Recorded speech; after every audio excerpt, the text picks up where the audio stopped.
And then ngicela ukuthi sizofunda laphayana ku verse 28 to 30. Amen bazalwane. Ungangilethela brother nathi into zami. Amen. Matthew 11 verse 28 uya ku verse 30. Namhlanje bazalwane sizokhuluma ngefaith. Hallelujah. Sizokhuluma ngani bazalwane? Ngefaith. Ngizozama ukuthi masikhuluma ngayo bazalwane, ungayivuni. Ngizozama ukuthi makukhuluma ngayo, ngizama ukuthi bazalwane ngiyifundise ne ukuze sikwazi ukuyi-understand ne. But sizokhuluma ngefaith, but not just faith, but faith that grows. Kholwa okukhulayo. Amen bazalwane. Ukholwa kwenza njani? Okukhulayo. Amen bazalwane. Ngicela uyitholile ngasifundela yona Matthew 11 verse 28 to 30. Isizulu ithi sanini kimi nina nonke enikhatheleyo nenisindwayo mina ngiza kuniphumuza. 29 Bekani ijoka lami phezu kwenu nifunde kimi ngokuba ngikunene ngithobile ngenhliziyo khona imphefumulo yenu iyakufumana impumuzo. Amen bazalwane. Father, this is your word. We pray ngokukhulu namandla wakho ukuthi lwenze umsebenzi Nkosi yami empilweni zabantwana bakho nasempilweni yami ngegama lihle nomfowethu uJesu Kristu. Amen. So siyafunda lapha bazalwane nge-English ithi come to me all you who are weary and burdened and I will give you rest. Take my yoke upon you and learn from me, for I am gentle and humble in heart, and you will find rest for your soul. For my yoke is easy and my burden is light. Amen. Amen. Now, lama verses sidlule ku athi ziningi inkathazo. Akithi zabakholwayo. Akithi inkathazo bazalwane ngasho ukuthi yiwo ama burden. Akithi. And then the same word says, come to me who are heavily burdened. And then when you come to me, I will find what bazalwane rest. Ukrest kwenza ukuphumula. Ngithi so mase uyicabangisisa kahle uyabona ukuthi engathi khona ukuphikisana ne ngiza kuKristu ngithi ngizothola ini ukuphumula. Ngithi bese mawufika kuKristu uthole thina sikutshela ukuthi mamela la kuneyinhlupheko kuneyinkathazo manje lento esishoyo nalento uNkulunkulu ayishoyo kubukeka ngazuthi ziyaphambana. Angithi and nabantu bashwele sometimes baze bayithathe baze ashathi wozani kini bazalwane enikhathelelo ungakasindiswa wozani uNkulunkulu uzoyenza njani uzothula ini umthwalo nawe uzalaphayana awusindiswanga unalento ukuthi yabona ngasindiswa khona le magic ezoyenzeka inkinga zami zonke zoshabalala. Angisho njalo bazalwane wonke mathata akakawufela ayenza njalo bazalwane ayafela sekihuje Yesu jwale ngiyemetsuri mathata aka afele phela ngithole ini phumulo. Akele njalo bazalwane sekihuje Yesu mara phumulo yena angithembisitse yona o angithembise yona angiboni inkathazo sesengani ziseseyini. Amen bazalwane. But the Bible does not contradict itself. Amen. IBhayibheli bazalwane alizi contradict.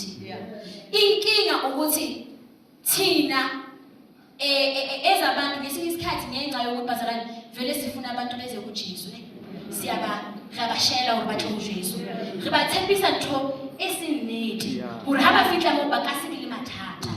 But it's not that we are telling them a lie, but we are not telling them the whole truth. Angazi nayisa bazalwane asibatsheli iqiniso eliphelele or angithi akusiqiniso eliphelele ukuthi maybe nathi bazalwane as understand ukuthi masiza kuNkulunkulu le verse leli kahle kahle lithini empilweni zethu. Yabona bazalwane mawumela ubuka ka faith ungazi ukuthi ukhuluma ngento elula. Let me tell you, to have faith is one of the most difficult things you can ever have in your life. Ayinganga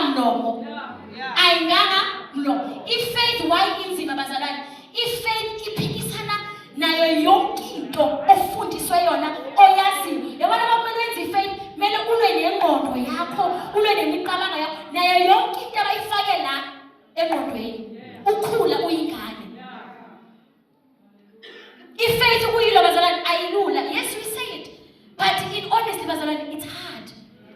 it's hard but it's easy. Into eyenza ukuthi ibe hard ilokuthi easy. Angazi ukuthola. Because we are not used to it. Inqondo yethu ayisebenzi kanjalo. Amen bazalwane. I will make an example. Ngizocela kukhona iplastic la brother ngitshela lingawugoli la ngicela ningumnikeze nje ingoma bese ngicela Justin abayithu brother Peter noba unguni abalingani nge-height sizobaba nobani but becela ocishe athi kulingana no brother Peter ungasahambi brother Peter la. Amen bazalwane. Ngicela ukuyehla ngizokwazi ukwenza kahle le demonstration ephasabana. Bazalwane ukukhathala nenkinga zawo umuntu. Whether uyakholwa whether awukholwa nebazalwane. But now ngicela ungibambele la le plastic. Le plastic bazalwane sizothini umthwalo wethu nebazalwane. Ngicela umina. Bazalwane akekho umuntu ophilayo ophefumulayo ongenawo ini umthwalo. Angithi bazalwane. That is why athi uNkulunkulu zinani nina nonke enjani enkhatheleyo. Manje bazalwane eyokuqala into engifuna ukuyiveza ukuthi understand umthwalo lo ziningi indlela ongazithula wona umthwalo. Umehluko ula yabona usathane bayefika kuwe uyakuthembisa ukuthi uzokuthulela umthwalo and uyakhona ukukuthulela umthwalo. Angazo sezwana bazalwane uyakhona ukwenza bazalwane ukukuthulela ini umthwalo. It's not that the devil is not able. Able bazalwane ngithi ake ngibeke nje unomthwalo wemali. Akakhona usathane ukuthula umthwalo wemali bazalwane. Akabathula abantu umthwalo wemali. Uyabathula nje bazalwane. Inkinga yakaSathane ukuthi eyakhe umthwalo bakakuthula unama terms and conditions. Uthi ngizokuthulela umthwalo ube lula kodwa there is a clause. Amen bazalwane. And i-clause yakhona esikhathini esiningi awuzi ukuyibona la uyibona laphayana kuphela ekugcineni. Amen bazalwane. And then akuthule ubona nawe uthule hey bona right uthaka yeah. But into yakaSathane kuthe one inama terms and what and condition. And the second one is that yakaSathane bazalwane noma ngabe ingakuthula imithwalo physical ithulele imithwalo ngaphandle but ayiphi umphefumulo wakho ukuthula. Angazozwana ngisho ayiphi ini umphefumulo wakho ini ukuthula. Thina sibona ngaphandle sokubona ukuthi hey wazohamba kamnandi but emphefumulweni awunakuthula because yes ukuthulile but ukuthula kwakhe does not have peace and kunama terms and condition. Even if ungabhadali namhlanje but yi-delayed payment you are going to pay one day. Amen bazalwane. Kikiye yaSathane ke and quick ayifuni into eningi nje le ifuna nje besiyalunga ukuthulile wona but ukuthula kunama terms and what condition and i-payment yakho uzoyibhadala nini ekugcineni. Amen bazalwane. Then kuze uNkulunkulu afike kuwe athi ungayibamba umthwalo zani nalonke enkhatheleyo. Angithi ngithanda ngesingisi ithi I will give you rest. Ne akathi phela bese uthi I will give you rest even in your soul. Isoul bazalwane asispirit. Abafundisi uhlezi asha there is a spirit, there is the soul, there is a flesh. Noba masuke wayichaza ngisho bazalwane what isoul kula siphila khona meaning ukuthi upha nenqondo yakho imizwa yakho yonke into yakho bazalwane ukuphumula. So yana uNkulunkulu ikupha yini i-rest ikuphe nani bazalwane nokuthula. Angithi bese athi akakhohlisa uNkulunkulu uyakutshela from the start ukuthi mangabe uza kimi mina ngithatha amabhele there is going to be an exchange. It's not like wena angeke uphathe nese nami ukhona lo ozowuthatha umthwalo wami lo wami wona kunjani ulula. Angithi and njengoba ulula khumbula mina I am humble. Angithi uthi mina ngicliza kanjani mina yami ngiphe futhi akuthi i-easy usho njalo. Angithi uthi le yami ibhele kanjani i-easy. Umuntu athi kanjani u-easy kanjani usuphethe ke bazalwane umthwalo na uyakusinda ne mawukusinda umthwalo ubrother lesihleli phansi kuba umfana then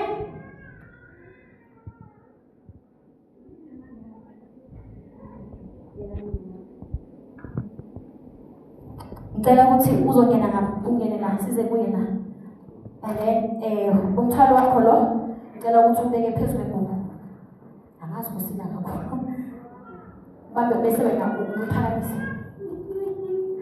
uphakamise ubambe nawe phakamise bese ungena la just babe yes kanje amen bazalwane yeah. So now when Jesus says my weight, like come to me, you who are heavily burdened. I get it. Then Mina, I will give you what? Rest. I get it. So Jesus is saying, here's the weight of what you are carrying. Oh, brother Peter, no brother, Ama, I get to they are carrying the weight. Now, no Baba Kerisha, you wait here. When a woman maphakathi kwenzenjani uthwele angithi mawuza kuKristu awuzi athi makafika akuthini ukuthi sengiyasusa yonke into uthi makefika le blanket ngiyibiza ukuthi yi-blanket ye-faith because impossible ukuthi awuzalwane ungakholwanga ngoba insindiso iyodwa uza phambili uzosindiswa kudinga ukuthi mina ngazalane angithi so already you do have what faith angithi the faith le ifika ibe yiyama la and then wena la bazalwane ngithi manje mangithi mina faith sizoyifunda la khayana mayikhona ukuthi the righteous shall live by faith ukuthi mawuqala usindiswa uba nokholo ngithi and then njengoba etsela isasinda njengasecaleni ayisasindi njengasecaleni ngithi kukhona uNkulunkulu wenza njani umthwalele angithi bazalwane niyayibona mara ukuthi iseseyilona ngithi ngathi lelo faith angithi ngathi lengubo le faith njengoba lengubo le faith thina we need to grow this faith yeah and the minute we grow this faith the lesser we feel the better angazoyizwa lento engishoyo and in order ukukhula le faith the less you feel the better the less pushing you have so when you become a child of God akuhambi inkinga zihlala zikhona kushintsha wena angithi uNkulunkulu makathi asiyenzi exchange uthi wena mawufika la njengobrother yekela kubambe mina manje inkinga yethu ibhethe lethu kunzima sana ukuyeka bazalwane ukuyeka nje bathi kuhela once nakhona ukuyeka ngoba impilo zethu nasengqondweni yethu ayibona thuya mahala asikhola bathi the gospel mama it's a good news umuntu makayizwa iba ngathi isalamusi akusiqiniso because it's too good to be done to be true because ithi mina ngiyekelele ukhona okuthwalele bazalwane umthwalo wami but mina angikhona ukuyekelela ne mara ngidinga this faith so mawusaqala ukhona uKristu ngoba ifaith unayo bazalwane akekho ongenayo ifaith mawutala kaNkulunkulu kodwa manje ucela le faith ukuthi yini ukubambelelenyana toilet because ufuna ukuthi mangayekelela kuzoyenzakalayo if I let go acha silaba sana what will happen to me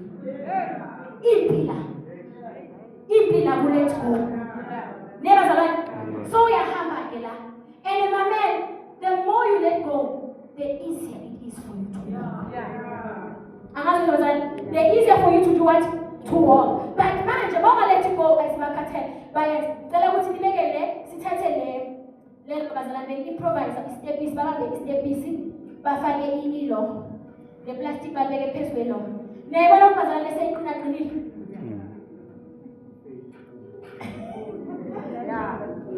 bese uyibeka phezulu uyayibona bazalwane ifaith le actually kuyingubo sikhuluma ngefaith that does what that grows angithi iyakhula melokhu ikhula iyaqina ne inkinga zikahambi bazalwane lana kuthi kenzakala ngesinye isikhathi uyasusa uNkulunkulu akupholisa ngithi bazalwane bezile bafakaza ngithi ngesinye isikhathi azuki sesekhona but the Bible says even if uzikhona I must have rest amen and there must be peace in my soul and the only way that is going to happen ukuthi mangahamba rely on what the faith ukuthi is carrying what my weight amen amen bazalwane so wena mangabe ufaith yakho ingakhuli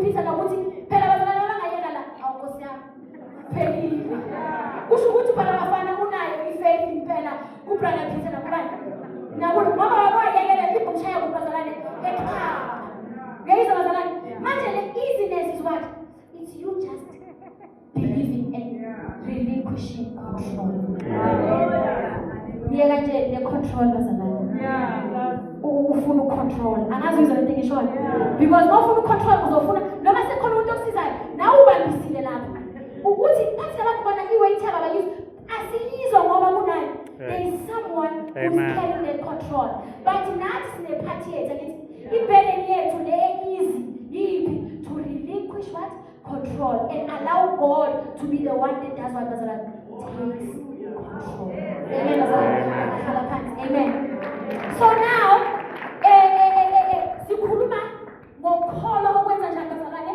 okukhulayo ukholo okukhulayo lithi the Bible ngicela simvule nayo ku Romans 1 verse 17 Romans 1 verse 17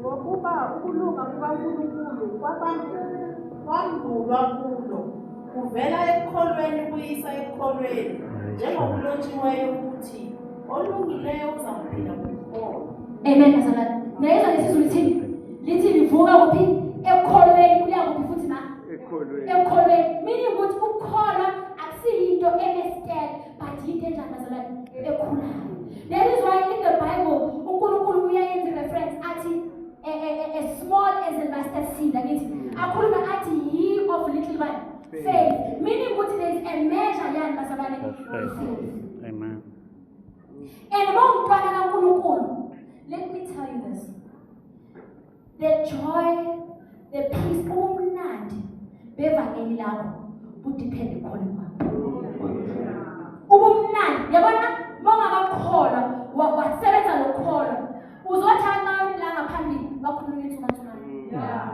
ngoba ingakayenzeki ukubana bazalwane kuwe but ngoba yini akusukuthi wena awukholwa but kumele kusebenze lokholwa ukuthi yenze njani bazalwane kukhulu amen and I believe that it's impossible to please God without faith amen and yazi kule insuku wayenza kwenzima brother Peter ukuthi simkhona uNkulunkulu there is so much information yeah true ifaith bazalwane waza ngutshela ifaith ifuna ukwesasimanyana yeah ifaith ifuna ukuthi ube yini bazalwane besimanyana kukhona la kuJesu sizofunda athi God I am grateful that you have hidden this from the wise and the learned and you have revealed it to the children akakhuluma ukuthi uveze kubantwana uthi uveze kubantu ingqondo zabo nokucabanga kwabo ofana nani ubudala bazalwane buyasogolisa ubudala bazalwane benza njani ngoba sazi kakhulu nimbona lo mntana bazalwane uyana na stress fika la wife wena ukuthi hawu noma ngacela ukuthi le envelope haya baqule kancane mase ngiyala phela sibathi ngokubisa ngalo ubudala lo bakithi umntwana anandaba ukuthi bayufikelela yena wazingela wife le envelope because ubumntwana yabona bawuhlisa ihlazo bazalwane uyeke ukukhula ifaith yakho if usaba ihlazo your faith will not grow because if faith izokhipha ku comfort zone uyentwana onganashongayo engakenzela ihlazo bangayenzekanga so mawusaba ihlazo ngeke likhule angeke uze ukhule ngoba usaba ini ihlazo ifaith mayizokhula bazalwane singene emahlazweni ngesinye isikhathi ukuthi mawuhlela usathana acabangise the worst case scenario and ukuze ukwazi ukudala baba kumele kwenzakaleni bazalwane kumele uvume ukuthi noma ngabe ngingangena kuphi ehlazweni akuna ngoba wahlala comfort zone angeke ukhule bazalwane futhi angeke ukwazi umnandi okukhonza uNkulunkulu uzobona ngathi uNkulunkulu ushiya behind khona abanye abantu abayenzelayo khona abanye abantu abayenzeli usenzela sonke but i-problem yethu ukuthi bazalwane God loves us all equally but he has used faith as the currency yokuthola izinto embusweni kaNkulunkulu ungenayo it is not God's fault, but it's your fault to work on your faith. Sebenza ini bazalwane ukholo lwakho. Because no one sebenza uzoba redundant bazalwane, uzoba disappointed. Because faith does not only make things happen, but faith also sustains you. Noma singayenzeki if faith iyenza njani bazalwane egcinayo. Bawufundiswa nathi kukhona la bazalwane ungena inkingeni le okanye uzubona ukuthi yabona la ayambuyela. And mongazazi indaba zakho ungazi ukuthi wena ukholelwa ubani obambeni wethu. Let me tell you, people will come, they will say things, and oza ngokutshela izinto abantu abashoyo bazalwane zenza sense. Izinto abantu abashoyo bazalwane zenza isense. Unama one hawusoke yabona amaphosha hawuna ntsama dlozi mama. Ngire ma una sakhe phansi angithatha kuphithi angabi bona ukuthi impela ukukhulwa ngokwathile. Ngibone lento ayenza njani bazalwane ayishoyo. Ngire kangithi sekwenza hayi ushori ngibona trailer ya police bathi kagoba awufika ngalapho isimo ene nalento umuntu akhuluma akubazana nathi kakhulu into engazwakali iyazwakala ene kulula ukuthi ngayenza njani. But now the thing comes to faith. Uyakholwa na.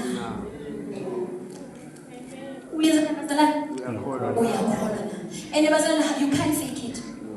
Yabona fake it until you make it. You can't fake faith. Yes, you must call it mara. Bena can't. Uyazi ukuthi yabona mina la kahle. No, I don't have faith. Masifunda incwadi le sifunda ngoPeter bazalwane. There was a time sayazi le when Peter walks on water. Yes. IBhayibheli when Jesus approached iyachaza mayicala uthi vele that night bekunestorm nje bazalwane. Vele amanzi ayenza njani azamazana. Uthi bayevela ama disciples acala ukuthi hey nani ighost yenza kanti ubani uJesu. Uthi uPeter mayephendula Jesus, if it's you, I need let me come to you and walk on what? On the water. Jesus uthi nguye.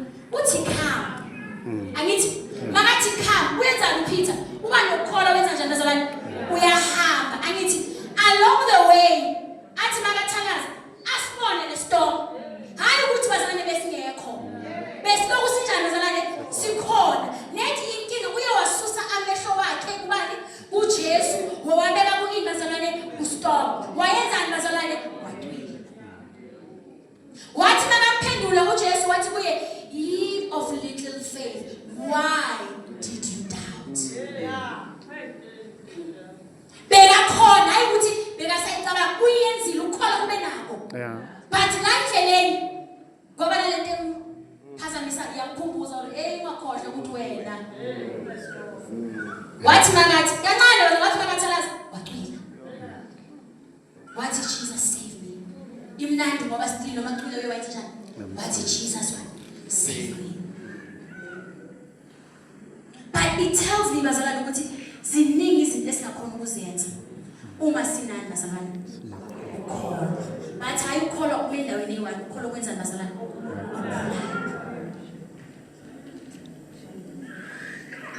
And unfortunately akekho umuntu ongangenzela experiment. Noma ngabe bathi manje umuntu anamfundisi, ngeke umfundisi noma umfundisi bakukholelwe. Indaba ye-faith fanele ibe ngeke bakhona ukungena espiritin sabantu sami. Amen. I have to have faith for myself. And in order for that to happen, mele ngichanele ngiyisebenze ingqondo yami. Lebazalwane ingqondo ifuna uyisebenze. Ingqondo bazalwane ifuna uyisebenze. That is why awukwazi ukuba ne-faith eyi-one ukuthi hayi mase ngenkonzo engayi-one ngafundiswa sengilifundela unyaka wonke. Ingoba imalanga namalanga you need to be renewed. Uloku ukhulisa lokholo ukuthi kungasebenzi njani. Ubona ukuthi one day bengi-right but what happened? Did you grow your faith now? Because if faith ayimanga ngokubazalana endaweni eyi-one. So you need ukuthi ukhulise faith yakho. You need and bazalana ukhulise faith tip batla benihamba. Yeah. Funa bena bazalana? Mawusoft ngeke ulunge embusweni waNkulunkulu. Ezinye izinto kumele uzithathe by force. Ezinye izinto kumele uzenze ngani? Ngenkani. Ngoba wangazenza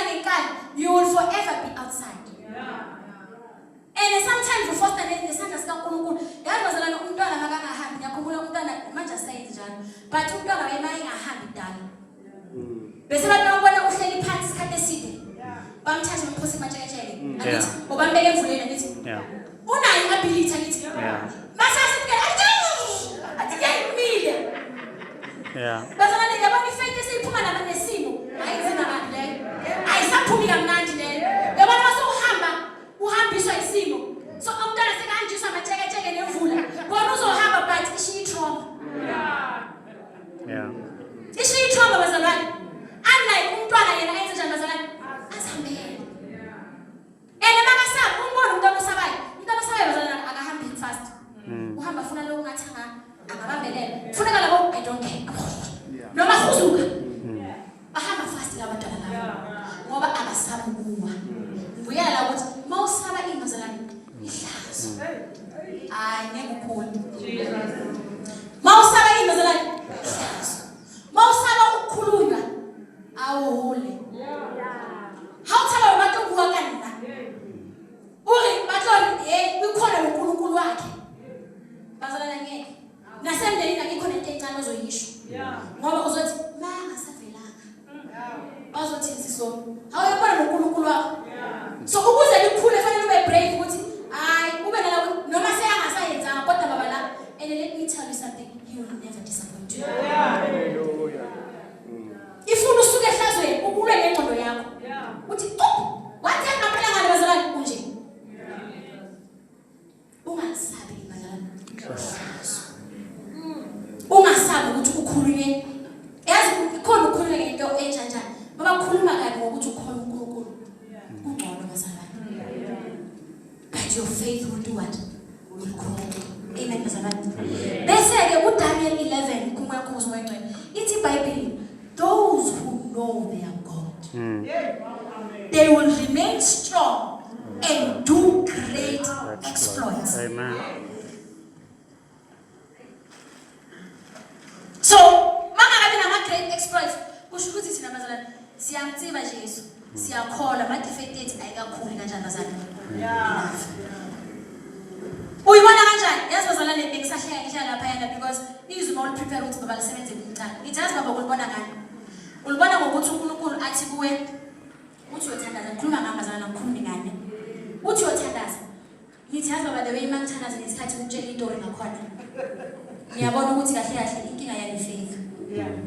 Yazi ukuthi ngitshela ukuthi yazi baba I'm sick, I want to be healed. Ngiyakutshela ukuthi yazi baba fanele ungipholise phela. Noma ngipholise manje. Yabona ngathi ngathi ngizathandazana ngimbonisa yabona unomncenga kumgega. Ufuna ukungi-explainela ukuthi why mele ayenze lento. Angazi njani. And in the process you are trying to convince yourself ukuthi uNkulunkulu fanele yenze njani. Ayenze lento. Because our minds zinalento ukuthi ngathi uNkulunkulu fanele angazi ngenze. Kanti bazalwane faith is just belief.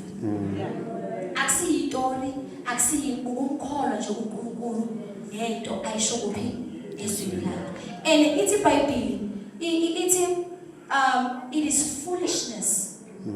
Angibazalwane it is ukuthi kuyibula kubantu abangekho kuye ngithi but ithi abantwana bakaNkulunkulu yini kunamandla. Amen. Manje bazalwane waza ngokutshela mawusafuna ama-sermon athi next year this year you will get there. Uthi hallelujah, amen. Let me tell you something, you won't last. Amen. You will not last in the kingdom of God because it's not about our emotions. It's not about how I feel good or I don't feel good. It's about the truth of the word. Amen. Yabona le day bazalwane mina ngomunye nini nginama wathi uNkulunkulu yabona wena nama-feelings wakho ngizonirambisa kanje.